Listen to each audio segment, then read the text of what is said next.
Hey everybody, I'm Scott. I'm Diono's CPST and safety advocate, and right now I'm going to tell you about the Safe Stop.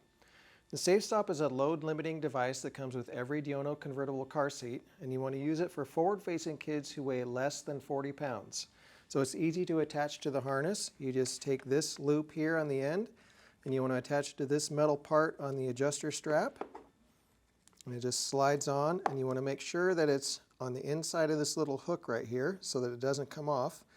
And then you just attach the harness straps to the other end of the Safe Stop, just like this, and then you're ready to go. So the Safe Stop, like I said, is a load limiting device, and in a crash with a forward-facing kid, this is going to kind of expand a little bit, almost like a bungee cord.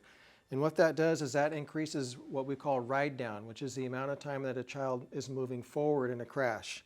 The longer we can make that ride down, the less forces are exerted on the child's body. So this is a really important safety feature that comes with every Diono convertible car seat. Just one more way we're keeping your kids safe on the road.